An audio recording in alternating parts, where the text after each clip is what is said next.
ನೀವಿನ್ನು ನಿಮ್ಮ ಡೈಮಂಡ್ ಕನ್ನಡ ಟಿವಿಗೆ ಸಬ್ಸ್ಕ್ರೈಬ್ ಆಗಿಲ್ಲವೇ? ಹಾಗಿದ್ದರೆ ಸಬ್ಸ್ಕ್ರೈಬ್ ಬಟನ್ ಮೇಲೆ ಕ್ಲಿಕ್ ಮಾಡಿ ಹಾಗೂ ನಮ್ಮ ಹೊಸ ವಿಡಿಯೋಸ್ ಅಪ್ಲೋಡ್ಗೋಸ್ಕರ ಪಕ್ಕದಲ್ಲಿ ಕಾಣುವ ಬೆಲ್ ಬಟನ್ ಮೇಲೆ ಕ್ಲಿಕ್ ಮಾಡಿ. ನಮ್ಮ ಎಲ್ಲ ವಿಡಿಯೋಸ್ಗಳನ್ನು ಲೈಕ್ ಮಾಡಿ, ಶೇರ್ ಮಾಡಿ ಹಾಗೂ ಕಮೆಂಟ್ ಮಾಡಿ.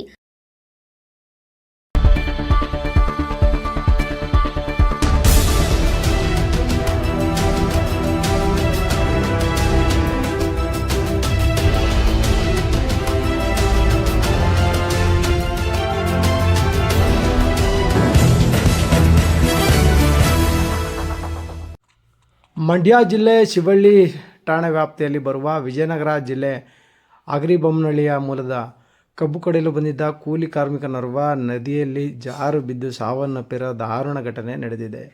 ಈ ಕುರಿತು ಡೈಮಂಡ್ ಕನ್ನಡ ಟಿವಿ ನಡೆಸಿರುವಂಥ ವಿಶೇಷ ವರದಿ ಇಲ್ಲಿದೆ. ಬನ್ನಿ ಪ್ರೇಕ್ಷಕ ನೋಡ್ಕೊಂಡು ಬರೋಣ. DSS ಸಂಘಟನೆ ಮೂಲದ ಪದಾಧಿಕಾರಿಗಳು ಏನೆಲ್ಲ ಮಾಹಿತಿನ ಹಂಚ್ಕೊಂಡಿದ್ದಾರೆ ಅನ್ನೋ ಸಂಪೂರ್ಣ ಅಪ್ಡೇಟ್ಸ್ ಕೊಡ್ತೀವಿ, ನೋಡ್ಕೊಂಡು ಬನ್ನಿ.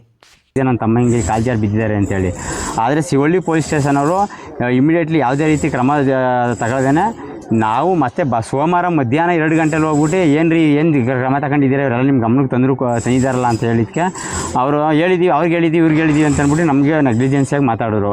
ಆಗ ನಾವೇನೇ ಫೈರ್ ಇಂಜಿನ್ ಆಫೀಸರ್ಗೆಲ್ಲ ಕಾಲ್ ಮಾಡಿ ಕರೆಸಿ ನೆನ್ನೆ ದಿನ ಒಂದು 5-6 ಕಿಲೋಮೀಟ್ರ್ ಹುಡುಕಿಸುವಂಥ ಕೆಲಸ ಮಾಡಿಸಿದ್ವಿ ಸೋಮವಾರ. ಆದರೆ ಸೋಮವಾರ ಒಂದು 10 ಗಂಟೆ ರಾತ್ರಿ ತನಕ ಹುಡುಕಿದ್ರು ಕೂಡ ಬಾಡಿ ಸಿಗಲಿಲ್ಲ. ಮತ್ತು ಇವತ್ತು ಮಾರ್ನಿಂಗು ಬೆಳಿಗ್ಗೆ ಮಂಗಳವಾರ ಒಂದು 9 ಗಂಟೆಲಿ ಸಿಕ್ಕಿದೆ. ಸರ್ ಇದಕ್ಕೆಲ್ಲ ಸರ್ ಇದು ಎಚ್ ಮಲ್ಲಿಗೆರೆ ಫಾರಮ್ ಇದೆಯಲ್ಲ, ಅಲ್ಲಿ ಆ ನಿಯರಲ್ಲಿ ಸಿಕ್ಕಿದೆ, ವಿಸಿನಲ್ಲೇ ಸಿಕ್ಕಿರ್ತಕ್ಕಂಥದ್ದು. ಇದಕ್ಕೆಲ್ಲ ಏನಪ್ಪ ಅಂತಂದರೆ ಇದು ಶುಗರ್ ಫ್ಯಾಕ್ಟ್ರಿ ಅವರು ಈಗ ಕಾರ್ಮಿಕ ಕಾನೂನುಗಳನ್ನು ಉಲ್ಲಂಘಿಸಿ ಇವ್ರಿಗೆ ಯಾವುದೇ ರೀತಿ ಸೌಲಭ್ಯಗಳು ಕೊಡ್ದೇನೆ ಅವ್ರೇನು ಬರ್ತಾರೆ, ಕೂಲಿ ಮಾಡ್ತಾರೆ, ಕೂಲಿ ಇಸ್ಕೊಂಡು ಹೋಯ್ತಾರೆ ಅನ್ನೋ ಥರ ಅವ್ರು ಏನೋ ಬೇಜವಾಬ್ದಾರಿಯಿಂದ ನೋಡಿ ಅವ್ರಿಗೆ ಯಾವುದೇ ರೀತಿ ಸೌಲಭ್ಯ, ಈಗ ನೀರಿನ ವ್ಯವಸ್ಥೆನೇ ಆಗಲಿ, ಅವ್ರು ವಾಸ ಮಾಡೋ ವ್ಯವಸ್ಥೆನೇ ಆಗಲಿ, ಯಾವುದೇ ರೀತಿ ಏನೂ ಅವ್ರಿಗೆ ಸೌಲಭ್ಯ ಕಲ್ಪಿಸ್ಕೊಡ್ದೇನೆ ಈ ಸಾವಿಗೆ ಅವರೇ ಕಾರಣ, ಈ ಶುಗರ್ ಫ್ಯಾಕ್ಟ್ರಿ ಅವರೇ ಕಾರಣ. ಈಗ ಮೊದಲೆಲ್ಲ ಸುಮಾರು ಹೆಣ್ಮಕ್ಳ ಮೇಲೆ ಅತ್ಯಾಚಾರಗಳು ನಡೆದಂಥ ಸಂದರ್ಭದಲ್ಲಿ ಮಂಡ್ಯ ಜಿಲ್ಲೆಯಲ್ಲಿ ತುಂಬ ಹೋರಾಟಗಳು ನಡೆದಿದ್ದಾವೆ. ಈ ಕಾರ್ಮಿಕರಿಗೆ ಈ ಥರದ್ದೆಲ್ಲ ಸಮಸ್ಯೆ ಆಗ್ತಾಯಿದೆ.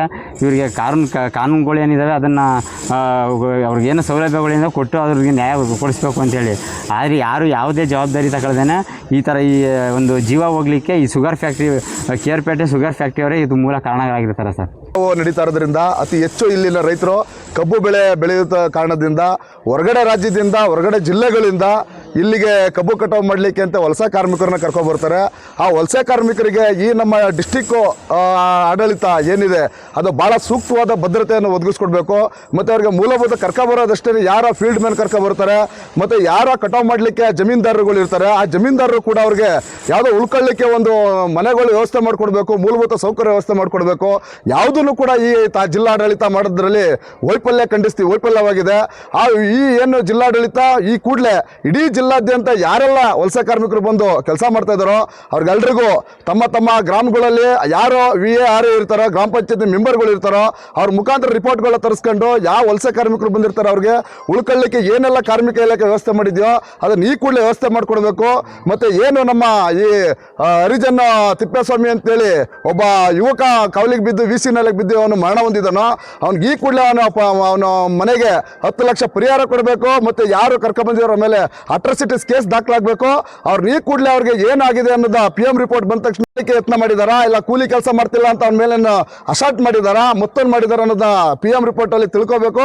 ತಿಳ್ಕೊಂಡು ಏನಾರು ಅಕಸ್ಮಾತ್ ಅವನಿಗೆ ಮಾನಂತಿಗೆ ಹಲ್ಲೆ ಮಾಡಿದಾರಾ, ಇಲ್ಲ ಮತ್ತೆ ಅವನೇ ಕಾಲ್ಜಾರ್ ಬಿದ್ದಿದ್ದಾನೆ ಅಂತ ಪರಿಶೀಲನೆ ಮಾಡಿ ಅವನ ಕುಟುಂಬಕ್ಕೆ ನ್ಯಾಯ ಕೊಡಿಸ್ಬೇಕು, ಸೂಕ್ತವಾದ ನ್ಯಾಯ ಕೊಡಿಸ್ಬೇಕು ಅಂತೇಳಿ ನಾನು ಜಿಲ್ಲಾಡಳಿತಕ್ಕೆ ಮನವಿ ಮಾಡ್ತೀನಿ. ಮೊನ್ನೆ ಗೌರವಾನ್ವಿತ ಜಿಲ್ಲಾಧಿಕಾರಿಗಳು ಮತ್ತು ಜಿಲ್ಲಾ ಪೊಲೀಸ್ ವರಿಷ್ಠಾಧಿಕಾರಿಗಳಾದಂಥ ಶೋಭಾರಾಣಿ ಮೇಡಮ್ ಅವರು ಇದನ್ನ ಈ ಕೂಡಲೇ ಬಂದು ಇಲ್ಲಿ ಶವ ಪರಿಶೀಲನೆ ಮಾಡಿ ಅದೇನಾಗಿದೆ ಅಂತೇಳಿ ಇಲ್ಲಿ ಬಂದಿರತಕ್ಕಂಥ ಎಲ್ಲ ವಲಸೆ ಕಾರ್ಮಿಕರಿಗೆ ನ್ಯಾಯ ಕೊಡಿಸ್ಬೇಕು ಅಂತೇಳಿ ನಾನೆಲ್ಲರಲ್ಲೂ ಮನವಿ ಮಾಡ್ತೀನಿ ಬಂಧುಗಳೇ. ಬಂದು ಎಲ್ಲ ನಾನು ನೋಡಿದೆ ಇಲ್ಲಿ. ಈಗ ನೆಕ್ಸ್ಟು ಅವ್ರಿಗೆ ಏನು FIR ಆಗುತ್ತಲ್ಲ, FIR ಆದಮೇಲೆ ಅದು ಅಟ್ರಾಸಿಟಿ ಕೇಸ್ ಆದರೆ ನಮ್ಮ ಇಲಾಖೆಯಿಂದ ಪರಿಹಾರ ಕೊಡೋಕ್ಕೆ ಅವಕಾಶ ಇದೆ. FIR ನೋಡಿಕೊಂಡು ಪರಿಹಾರನ ಕೊಡ್ತಿದ್ದಾರೆ. ಅವ್ರಿಗೆ ಏನೇನು ಸೌಲಭ್ಯಗಳನ್ನು ಮಾಡ್ಕೊಡ್ತೀವಿ. ಈ ವಿಚಾರವನ್ನು ಜಿಲ್ಲಾಡಳಿತ ಮತ್ತು ರಾಜ್ಯ ಸರ್ಕಾರ, ಅದರಲ್ಲೂ ಕಾರ್ಮಿಕ ಇಲಾಖೆ ತುಂಬ ಅತ್ಯಂತವಾದ ಕಠಿಣ ಕ್ರಮಗಳನ್ನು ಆ ಕಾರ್ಖಾನೆ ಮಾಲೀಕರ ಮೇಲೆ ಜರುಗಿಸ್ಬೇಕು.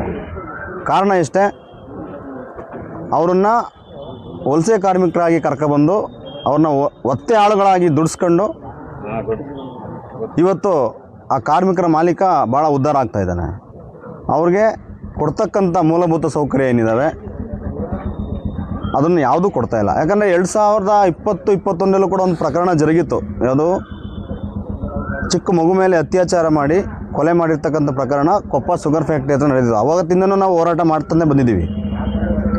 ಅಲ್ಲಿನ ಯಾರು ಲೇಬರ್ಗಳು ಬರ್ತಾರೆ ಅವರಿಗೆ ಮೂಲಭೂತ ಸೌಕರ್ಯಗಳನ್ನು ಕೊಡಬೇಕು ಆ ಕಾರ್ಖಾನೆ ಮಾಲೀಕರು ಅಂಥೇಳಿ ಪ್ರತಿಯೊಂದು ಸಭೆಗಳಲ್ಲೂ ನಾವು ಒತ್ತಾಯ ಮಾಡ್ಕೊಂಡೇ ಬರ್ತಾಯಿದ್ದೀವಿ.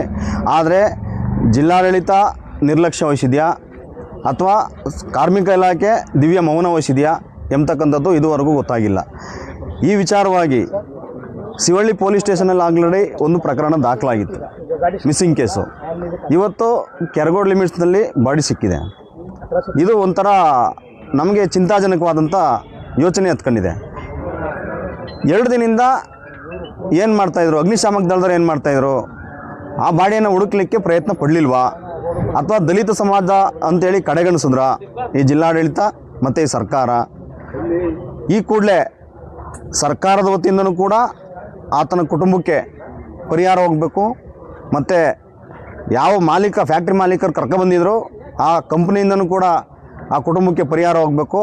ಹೋಗಿಲ್ಲ ಅಂದರೆ ನಾವೇನು ಕಾರ್ಮಿಕ ಕಾನೂನುಗಳೇನಿದ್ದಾವೆ ಮತ್ತು ಇಂಡಸ್ಟ್ರಿ ಕಾನೂನುಗಳೇನಿದ್ದಾವೆ ಅದ್ರ ಮುಖಾಂತರ ಆ ಕಾರ್ಖಾನೆಗೆ ಬೀಗ ಜಡಿಸೋ ಕೆಲಸವನ್ನು ನಾವು ಮಾಡಬೇಕಾಗುತ್ತೆ. ಯಾಕಂದರೆ ಮುಂದಿನ ದಿನಗಳಲ್ಲಿ ಎಚ್ಚರಿಕೆಯನ್ನು ಕೊಡ್ತಾ ಇದ್ದೀನಿ. ಜಿಲ್ಲಾಡಳಿತನೂ ಕೂಡ ಎಚ್ಚೆತ್ಕೋಬೇಕು, ಪೊಲೀಸ್ ಇಲಾಖೆನೂ ಕೂಡ ಎಚ್ಚೆತ್ಕೋಬೇಕು, ಹೊರಗಡೆಯಿಂದ ಬರ್ತಕ್ಕಂಥವ್ರು ಯಾರು ಅಂತೇಳಿ. ಮತ್ತು ಈ ಕೂಡಲೇ ಫ್ಯಾಕ್ಟ್ರಿ ಏನಿದೆ ಆಡಳಿತ ಮಂಡಳಿ ಅವರಿಗೆ ಪರಿಹಾರವನ್ನು ಕೊಡಬೇಕು ಅಂತಕ್ಕಂಥ ಒತ್ತಾಯವನ್ನು ನಾನು ಮಾಡ್ತಾಯಿದ್ದೀನಿ. ಶಿವರಾಜ್ ಮರಳಿಗ.